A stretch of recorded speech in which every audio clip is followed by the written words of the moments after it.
What's up, everybody? I hope you're all fantastic. I have a new release review for you guys today. Now, I always remembered growing up and watching Scrooged and seeing those fake movies that played at the beginning, and one of them really just stood out to me. It was the one that was called The Night the Reindeer Died, and it showcased gunfire and carnage and explosions and Santa Claus with an assault rifle, and I always just wished a movie like that would be made. And now, with the release of Violent Night, it finally has 3 decades later.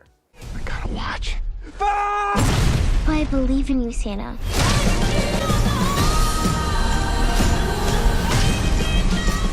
I thought this was such a wild and just bombastic film overall. I thought it delivered on everything it promises in the trailers and more. It's filled with humor, brutal violence, holiday spirit, and with a charming self-awareness to everything. All of these elements blend into a Christmas action movie like no other. This movie knows what it is, what it wants to be. It goes all in, and I had such a fun, engaging time watching Santa Claus rack up a kill count somewhere probably in the 30s to 40s if I was a betting man.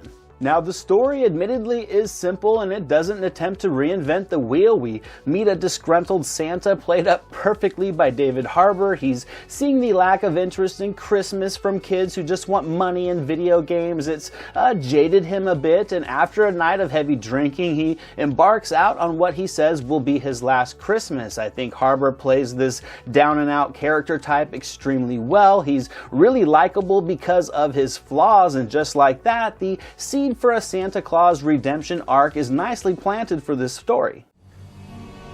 Santa Claus is coming to town.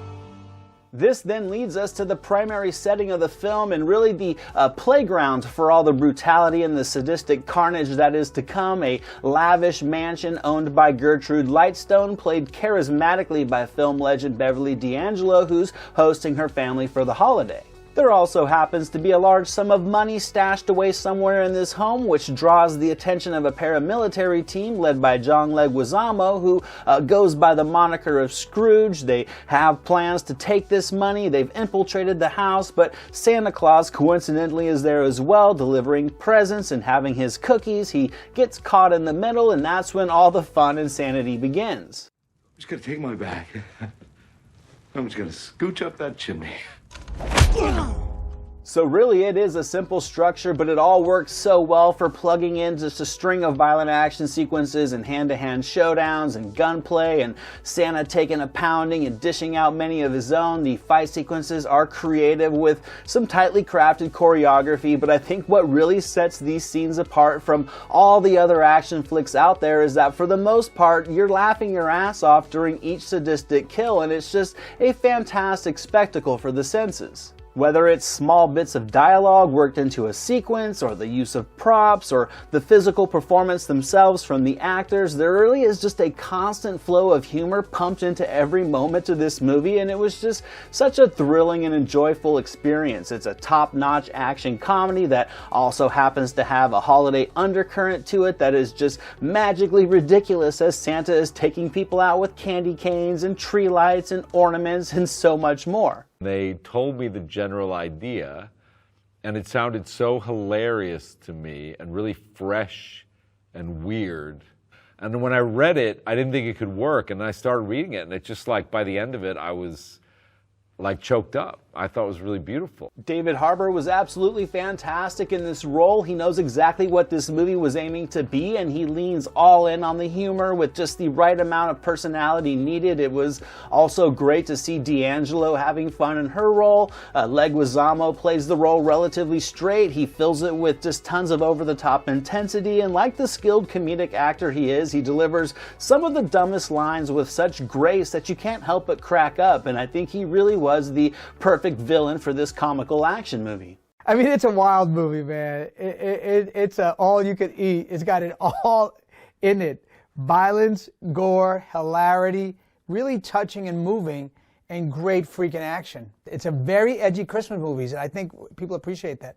You know, we got the ones for the kids. This ain't for the kids, and that's the one we enjoy. However, outside of Harbour as a bad Santa meets Rambo character, I think the real scene stealer in this movie was young Leah Brady as Trudy, the family granddaughter that still very much believes in Christmas and really serves as the motivation for Santa to save this family. She's such a lovable kid, and her holiday spirit will lure you in as she works with Santa through a walkie-talkie to kind of help him on his mission, while also taking out a few henchmen of her own with some just savage booby traps. And overall, I think Violent Night just has so much going for it. It's a full-throttle action movie wrapped in a Christmas setting with such a comically crisp sense of humor. It's well acted, the jokes hit, the over-the-top violence lands with laughs as well, the cheesy dialogue and physical comedy are amusing, and it really just creates such an immersive energy as you routinely cannot believe what you're seeing on screen, but also loving every second of it.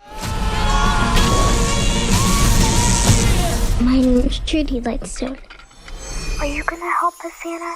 Yeah, Trudy. Santa?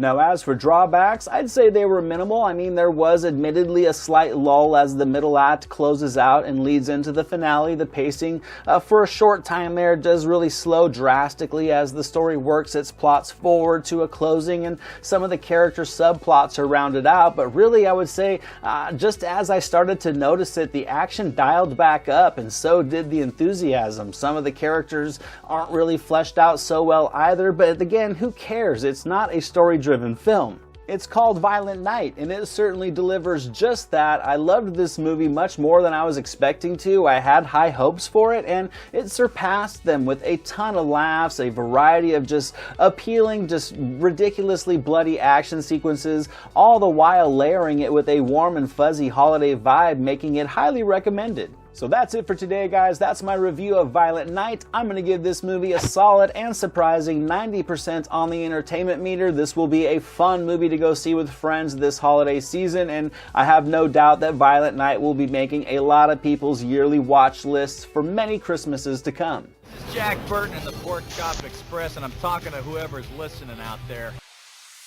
Flag of war. You gotta become war. I suppose we have to register you as a lethal weapon. You trying to say Jesus Christ can't hit a curveball?